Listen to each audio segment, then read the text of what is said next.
नमस्कार, मैं हूं नीलू और मेरे साथ है मेरी सहयोगी चांदनी। एक बार फिर से हम पहाड़ की खबरों के साथ लौटे हैं। तो बात पहाड़ की खबरों की करें। सबसे पहले बात बड़ी खबर देहरादून से, जहां पर कोविड वैक्सीन की आज से फ्री बूस्टर डोज लगने वाली है। राज्य में 1000 सेंटर्स पर बूस्टर अभियान की शुरुआत की जाएगी। 75 दिन तक पूरे राज्य में चलेगा अभियान। 18 से 59 साल के लोग करवा सकेंगे वैक्सीन। सेकेंड डोज को 6 महीने या फिर 26 हफ्ते पूरे होने जरूरी हैं और अब तक प्राइवेट हॉस्पिटल में देने पड़ते थे 386 रुपए, लेकिन आज से जो ड्राइव शुरू हो रहा है वैक्सीनेशन का, वो बिल्कुल फ्री होगा। ये अभियान राज्य में चलेगा 75 दिन तक। पूरे राज्य में इस अभियान को चलाया जाएगा, जिसमें 18 से 59 साल के लोग वैक्सीनेशन करवा सकेंगे। सेकेंड डोज को 6 महीने या फिर 26 हफ्ते पूरे होने पर यह बूस्टर डोज जरूरी है और अब तक प्राइवेट हॉस्पिटल में आपको 386 रुपए इस बूस्टर डोज के लिए देने पड़ते थे, लेकिन आज से ये बिल्कुल मुफ्त में मिलने वाला है। तो 1000 सेंटर्स पर ये शुरू होगा अभियान और मुफ्त में आपको बता दें कि बूस्टर डोज लगाया जाएगा। 75 दिन तक पूरे राज्य में अभियान चलेगा। साथ ही ये भी है कि कोविड वैक्सीन की जो आज से फ्री बूस्टर डोज का अभियान है, इसमें फ्री में वैक्सीन लगवा सकेंगे। और इसी पर बातचीत करने के लिए दीपांकर हमारे साथ देहरादून से जुड़ गए हैं। दीपांकर, 2 डोज लग गए लेकिन बूस्टर डोज की अब जरूरत पड़ने लगी है, क्योंकि कई मामले इस दौरान हमने देखा कोविड के आए हैं और तेजी से मामले बढ़े हैं। ऐसे में कितना जरूरी है बूस्टर डोज और किस तरह की तैयारी मुफ्त में बूस्टर डोज देने की प्रशासन की तरफ से? अब बिल्कुल नीलू, जिस तरह की स्थितियां हैं और अभी तक उत्तराखंड में अगर बात करें तो सीनियर सिटीजन्स को बूस्टर डोज सभी जगहों पर लग रही है, जैसे पूरे देश में। उत्तराखंड में आज से 18 से 59 साल के जो लोग हैं उन सभी को ये बूस्टर डोज लगाई जाएगी। 75 डेज का ये पूरा अभियान है। और जो बात आपने कही कि कोविड के केसेस कहीं ना कहीं बढ़ रहे हैं, उत्तराखंड में भी लगभग 99-100 केस कल आए हैं। तो इस तरह से जो केसेस बढ़ रहे हैं और 2 डेथ भी हुई हैं, तो बूस्टर डोज बेहद जरूरी है। 75 डेज का अभियान है। 1000 सेंटर्स पर जो गवर्नमेंट के सेंटर्स है वहां पर ये शुरू होगा। अब तक आपको प्राइवेट हॉस्पिटल में 386 रुपए देने पड़ रहे थे, लेकिन अब आपको प्राइवेट हॉस्पिटल में जाने की जरूरत नहीं पड़ेगी, क्योंकि गवर्नमेंट ने अपनी तरफ से ये अभियान शुरू किया है। तो सभी लोगों से गवर्नमेंट की तरफ से अपील की गई है, मुख्यमंत्री पुष्कर सिंह धामी, स्वास्थ्य मंत्री धन सिंह रावत की तरफ से, कि लोग अपनी बूस्टर डोज लगाएं ताकि जो कोविड का खतरा अभी भी बरकरार है उसे पूरी तरह खत्म किया जा सके। जी बिल्कुल दीपांकर, ये भी है क्योंकि जब प्राइवेट हॉस्पिटल में 386 रुपए लगते हैं तो ऐसे बहुत सारे लोग हैं जिन्होंने बूस्टर डोज नहीं लगवाया है। लेकिन आज जब फ्री ड्राइव ये चलेगा तो कह सकते हैं कि ज्यादा से ज्यादा संख्या में लोग जो है वो बूस्टर डोज लगवा सकते हैं। हाँ बिल्कुल, इसमें 2 शर्त हैं। या तो आपकी जो सेकंड डोज है उसको 6 महीने कंप्लीट हो चुके हों या फिर 26 हफ्ते पूरे हो चुके हों, तब आप ये बूस्टर डोज लगवा पाएंगे। लेकिन हाँ, ये बात सही है कि जब 1000 सेंटर्स पर पूरे राज्य में सभी डिस्ट्रिक्ट्स में ये कैंपेन, ये अभियान शुरू हो रहा है, तो 75 दिनों में ये स्वास्थ्य विभाग का ये मानना है कि ज्यादा से ज्यादा लोग निकल कर आएंगे और एक जो टारगेट है बूस्टर डोज सभी लोगों को लगने का, 18 से 59 साल के लोगों को, उन सभी को बूस्टर डोज लग पाएगी। और सबसे बड़ी बात है दीपांकर कि जो पहाड़ी जिले हैं उनमें सबसे ज्यादा मुसीबत होती है। हालांकि हमने देखा कि जो आंगनबाड़ी कार्यकर्त्री हैं वो पहुंचती हैं वहां पर और बूस्टर डोज लगाए जाते हैं। ऐसे में ये भी एक बड़ी चुनौती होगी कि बरसात का सीजन है, पहाड़ी इलाकों में भी बूस्टर डोज देने हैं, तो उसके लिए खास तौर पर इंतजाम किए गए हैं। हाँ बिल्कुल नीलू, क्योंकि जो पहाड़ी डिस्ट्रिक्ट्स हैं वहां पर खास तौर पर प्राथमिक स्वास्थ्य केंद्र जो होते हैं, प्राइमरी हेल्थ सेंटर, वहां तक ये व्यवस्था की गई है। 1000 सेंटर है पूरे स्टेट में और पहाड़ी जिलों में इस बात का ख्याल भी रखा गया है कि बूस्टर डोज सही वक्त पर वहां पर पहुंचे, लोगों को आसानी से वहां पर बूस्टर डोज मिल पाए। तो इसको लेकर हालांकि ये बात आपकी सही है कि मानसून सीजन है, बारिश की वजह से तमाम जगहों पर दिक्कतें आती हैं, लेकिन फिर भी स्वास्थ्य विभाग का ये कहना है कि इस 75 दिनों का जो पूरा टर्म रहेगा, उनकी कोशिश ये रहेगी कि हर सेंटर पर ये बूस्टर डोज उपलब्ध रहे। ठीक है दीपांकर, बहुत बहुत शुक्रिया आपका जानकारी देने के लिए। और चलिए आगे बढ़कर बात करते हैं। जोशीमठ में बद्रीनाथ हाईवे एक बार फिर से बंद हो गया है। वहीं लामबगड़ खचड़ा नाले के पास भी पहाड़ी से पत्थर गिर रहे हैं। हाईवे बंद होने से स्थानीय लोगों के साथ यात्रियों को भी दिक्कत हो रही है। हालांकि बीआरओ की टीम हाईवे को खोलने में जुटी हुई है। हमारे सहयोगी नितिन हमारे साथ फोन लाइन पर जुड़ गए हैं। नितिन, अभी क्या स्थिति बताई जा रही है? क्या रास्ते को खोल दिया गया है? जी, अगर बद्रीनाथ राष्ट्रीय राजमार्ग के खचड़े नाले की बात करें तो कुछ देर बाद मार्ग खुलने की संभावना है, क्योंकि यहाँ पे कल देर रात को भारी बारिश के बाद पहाड़ टूटकर सड़क पर आ गया था और उसके बाद जो पत्थर गिरने का जो सिलसिला था वो जारी था। लेकिन अभी मौसम साफ है, हल्की धूप खिली हुई है, इसमें बीआरओ की टीम मौके पर मौजूद है और मार्ग को खोलने की कोशिश कर रही है। लेकिन अभी भी मार्ग खुला नहीं है और कुछ देर बाद खुलने की संभावना बताई जा रही है। जी चलिए ठीक है, बहुत बहुत शुक्रिया आपका नितिन जानकारी देने के लिए। तो कोशिश यही की जा रही है कि बंद हुए सड़क को जल्द से जल्द खोल लिया जाए, जिससे कि जो यात्री वहां पर आवाजाही के लिए पहुंचे हैं उनको और ज्यादा कठिनाई ना हो। और नैनीताल के पास भीमताल में कुछ देर की बारिश से पूरा इलाका तहस नहस कर दिया। तेज बारिश के बाद कई जगहों पर पानी भर गया, सड़कों पर घुटनों तक पानी भर गया, तो स्कूली बच्चों को भी भारी परेशानी हुई। यही नहीं, बारिश में नाला उफान पर आने से मछली विभाग को पूरी तरह से डूब गया। कई घरों और दुकानों में भी पानी घुस गया, जिससे लोगों को भारी मुश्किलों का सामना करना पड़ा। यही नहीं, इलाके के कई पेड़ टूटकर गिर पड़े, जगह जगह पेड़ टूटकर सड़कों पर आ गए, जिससे ट्रैफिक भी बंद हो गया। और यही नहीं, बिजली की लाइनों पर भी पेड़ गिर गए, जिससे कई जगह लाइट भी बाधित हो गई। कुछ ही देर की बारिश ने भीमताल को पूरी तरह से तहस नहस कर दिया और लोगों की जिंदगी अस्त व्यस्त कर दी।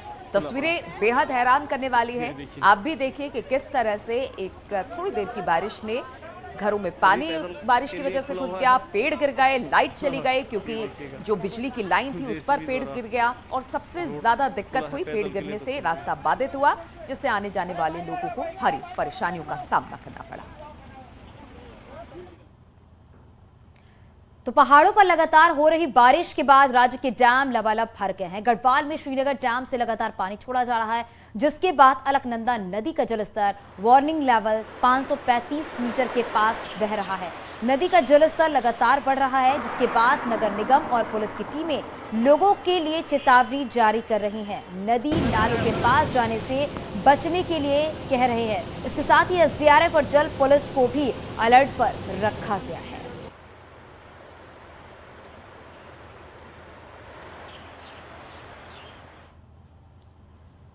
और बागेश्वर से खबर लेते हैं, जहां पर मानसूनी बारिश तबाही लेकर आ रही है और इसका सबसे ज्यादा नुकसान सड़कों पर हो रहा है।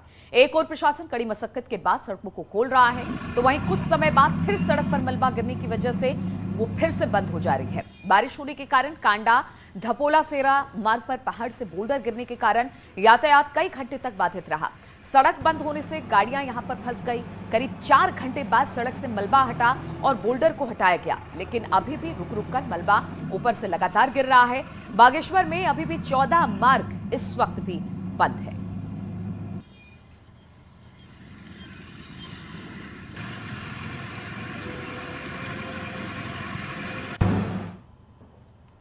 तो बात रामनगर की भी कर लेते हैं। रामनगर में ढिकुली से ऊपर हुई बारिश में NH 309 एक बार फिर धनघटी नाला उफान पर आ गया है, जिसके बाद यहां आवागमन बहुत मुश्किल हो गया है। यहां मंगलवार को एक कार बह गई थी, जिससे सवार लोगों ने बड़ी मुश्किल से अपनी जान बचाई थी। यहां बन रहे पुल के चलते यहां आने जाने वालों की परेशानियां बढ़ गई हैं। प्रशासन का कहना है कि इस नाले के दोनों ओर पुलिस को लगाया गया है, जिससे पानी बढ़ने पर लोगों को यहां आने जाने से रोका जा सके।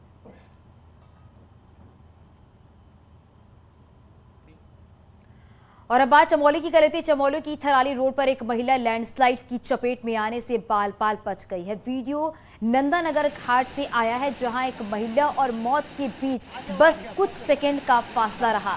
महिला रोड पर जा रही थी, तभी अचानक भरभरा कर पूरा पहाड़ नीचे रोड पर आ जाता है, जिसमें एक भारी पेड़ भी था। कुछ देर पहले स्कूली बच्चे भी इसी रोड से निकले थे। हालांकि हादसा टल गया, लेकिन वीडियो डराने वाला है, जिसमें साफ देखा जा सकता है कि पहाड़ का पूरा टुकड़ा अचानक सड़क पर आ जाता है।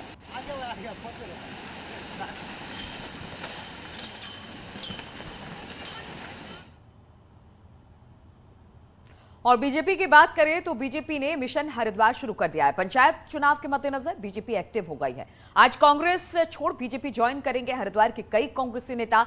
बीजेपी प्रदेश ऑफिस में इनकी ज्वाइनिंग की जाएगी। सीएम पुष्कर सिंह धामी, प्रदेश अध्यक्ष मदन कौशिक और सांसद रमेश पोखरियाल निशंक भी इसमें मौजूद रहने वाले हैं। हरिद्वार जिले में अगस्त में प्रस्तावित है पंचायत चुनाव, जिसको लेकर ये कवायद चल रही है। यानी कि आज बहुत सारे ऐसे कांग्रेसी नेता हैं जो कि बीजेपी ज्वाइन करने वाले हैं। खासतौर पर जिस तरह से चुनाव होने हैं उसको लेकर अब बीजेपी एक्टिव मोड पर है। पंचायत चुनाव के मद्देनजर बीजेपी एक्टिव है। आज कांग्रेस छोड़ बीजेपी ज्वाइन करेंगे हरिद्वार के कई कांग्रेसी नेता और इस मौके पर बीजेपी प्रदेश ऑफिस में सीएम पुष्कर सिंह धामी, प्रदेश अध्यक्ष मदन कौशिक और सांसद रमेश पोखरियाल निशंक भी मौजूद होंगे। हरिद्वार जिले में अगस्त में प्रस्तावित है पंचायत चुनाव और उससे पहले बीजेपी ने कमर कस ली है। ग्रीष्मकालीन राजधानी गैरसैंण भराड़ीसैंण की उपेक्षा से नाराज पूर्व सीएम हरीश रावत गैरसैंण पहुंचे और यहां कांग्रेस कार्यकर्ताओं के साथ तहसील ऑफिस में 3 घंटे तक धरना दिया। इस दौरान एसडीएम ऑफिस में सांकेतिक तालाबंदी भी की है। हरीश रावत ने कहा है कि जो सरकार गैरसैंण में 2 सालों से एसडीएम और तहसीलदार नहीं बैठा पा रही है, उसे राजधानी की क्या उम्मीद की जा सकती है। इस दौरान उनके साथ पूर्व विधानसभा अध्यक्ष गोविंद सिंह कुंजवाल भी मौजूद थे। ये तो गैरसैंण का अपमान है, उत्तराखंड का अपमान है। भैया धामी जी, ऐसी ही राजधानी? अरे ग्रीष्मकालीन ही सही। तुम लोग जो है, यदि यहाँ एसडीएम और तहसीलदार नियुक्त नहीं कर पा रहे हो तो तुमसे क्या उम्मीद की जा सकती। हमने अपना विरोध, हमारा सांकेतिक विरोध था, ये जगह लोकतांत्रिक तरीके से विरोध था। और केंद्र की मोदी सरकार अब पूर्व सैनिकों के दर पर जाकर उनकी समस्या सुन रही है। ऐसे में क्या है पूर्व सैनिकों की समस्या, जरा देखिए इस रिपोर्ट में।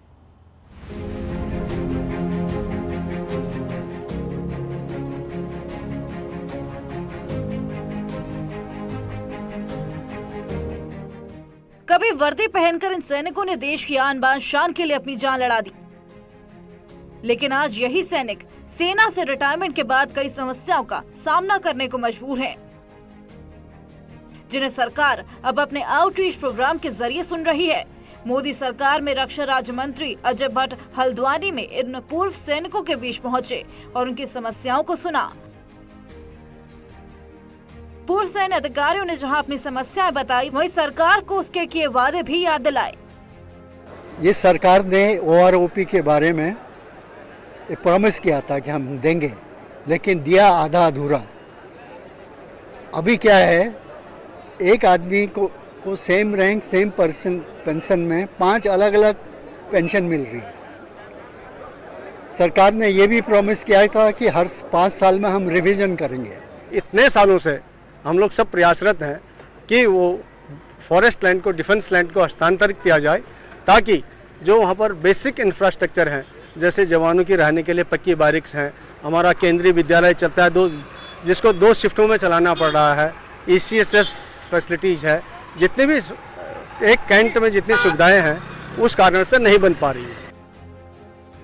पूर्व सैनिकों ने सरकार को OROP के मुद्दे पर घेरा, साथ ही सरकार को अल्टीमेटम भी दिया। केंद्रीय रक्षा राज्य मंत्री ने भी पूर्व सैनिकों के तेवरों को भांप लिया और हर मुद्दे के समाधान का भरोसा दिलाया।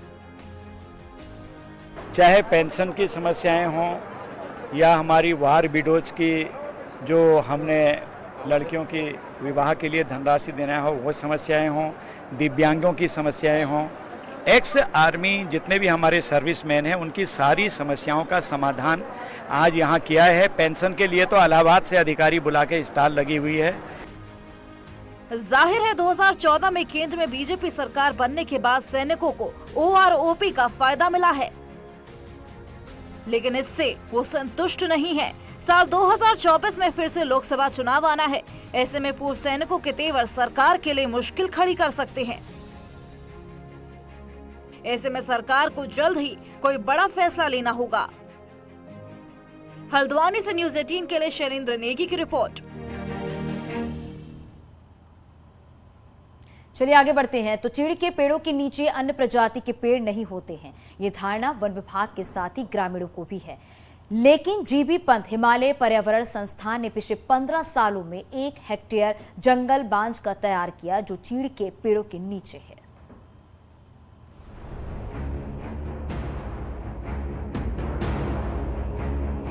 अल्मोड़ा जिले में वन विभाग राज्य बनने के बाद भी 1 करोड़ से अधिक पेड़ों का रोपण कर चुका होगा, लेकिन संरक्षण के अभाव में अधिकांश स्थानों पर वृक्षारोपण आग की भेंट चढ़ चुका है।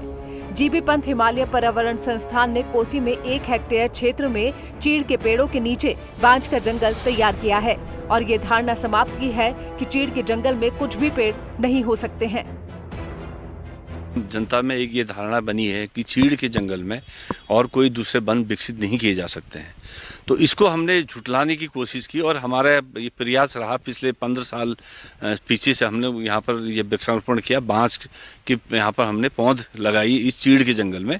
और तो अब आप देखेंगे कि हमारे पास जो है यहाँ पर लगभग 1 हेक्टेयर भूमि में हम लोगों ने चीड़ के जंगल में बांस की ये पौध लगाई और ये प्रूव किया कि ऐसा नहीं है कि चीड़ के जंगल में हम बांस के वृक्ष ये विकसित नहीं कर सकते हैं। बांस का जंगल विकसित हो सकता है, ये धारणा को हमने झुटलाया है। जानकार भी अब मानने लगे हैं कि नेता या अधिकारी से फोटो खिंचवाने के लिए वृक्षारोपण करते हैं, उसके बाद उन पेड़ों की कभी सुध नहीं ली होगी कि जिस पेड़ का रोपण किया था वह पेड़ जिंदा है या फिर जलकर स्वाहा हो गया है।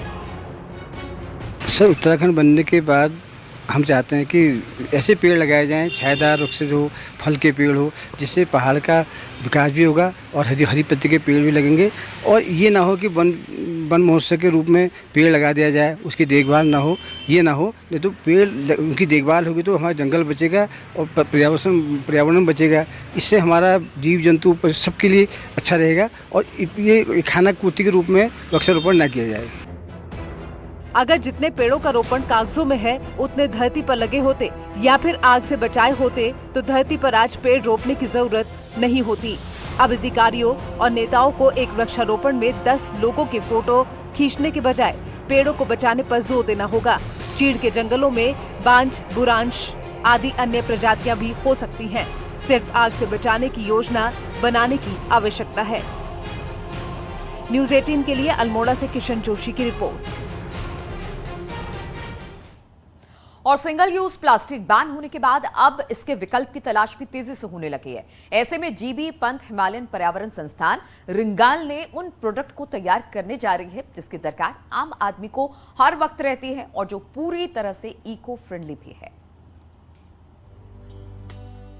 रिंगाल और बांस हिमालय रेंज में सबसे ज्यादा पाया जाता है और इन्हीं से अब जीबी पंत हिमालयन पर्यावरण संस्थान सिंगल यूज प्लास्टिक का विकल्प तैयार कर रहा है। संस्थान ने उत्तरा संस्था के साथ मिलकर एक प्रोजेक्ट शुरू किया है। इस प्रोजेक्ट के तहत बांस और रिंगाल से रोजमर्रा के जीवन में उपयोगी आइटम तैयार किए जा रहे हैं। ये सभी आइटम 100% इको फ्रेंडली भी हैं और यही नहीं, इनका उपयोग भी कई बार आसानी से किया जा सकता है। सिंगल यूज प्लास्टिक को खत्म करने के लिए भारत सरकार ने ऑर्डर्स गाइडलाइंस भी निकाल दी, तो अभी ये एक प्लास्टिक का विकल्प भी हो सकता है, डस्टबिन के रूप में या डब्बों के रूप में या बॉक्स बास्केट्स के रूप में। तो ये सब भी ये लोग कर रहे हैं और हमें लगता है कि भविष्य में इसका बड़ा अच्छा उपयोग हो सकता है। पहले चरण में इस प्रोजेक्ट में 10 गाँवों को शामिल किया गया है। यहीं के लोगों को ट्रेन कर आइटम को तैयार किया जा रहा है। अब तक 140 ग्रामीणों को सीधे रोजगार दिया जा चुका है। डस्टबिन हो या फिर बास्केट या हॉटकेस, रिंगाल से ये सभी आसानी से तैयार किए जा रहे हैं। और यही नहीं, संस्था ने कई और भी जरूरी आइटम रिंगाल से तैयार किए हैं। और हम चाहते हैं कि धीरे धीरे ये जो प्रोडक्ट है ये उत्तरापथ का प्रोडक्ट न बने, ये राज्य सरकार की पहचान बने, उत्तराखंड की पहचान बने, इसकी ओर हम अग्रसर हैं। इस पहल से जहां पर्यावरण का संरक्षण हो रहा है वहीं ग्रामीणों को रोजगार भी आसानी से मिल रहा है। और यही नहीं, बांस और रिंगाल की उपयोगिता से भी लोग सीधे रूबरू हो रहे हैं। अब उम्मीद की जानी चाहिए कि आने वाले दिनों में आम लोग भी इससे जुड़ पाएंगे। अल्मोड़ा से किशन जोशी के साथ पिथौरागढ़ से विजयवर्धन उप्रेती की रिपोर्ट। और बड़ी खबर मिल रही है, centralize mid day meal kitchen का शुभारंभ करेंगे सीएम। सुबह 11 बजे सिद्धोवाला में किचन का उद्घाटन करेंगे। अक्षय पात्र फाउंडेशन ने तैयार किया है इस किचन को। उत्तराखंड का पहला centralize mid day meal kitchen, जिसका शुभारंभ करेंगे सीएम पुष्कर सिंह धामी। अक्षय पात्र फाउंडेशन ने इस किचन को तैयार किया है।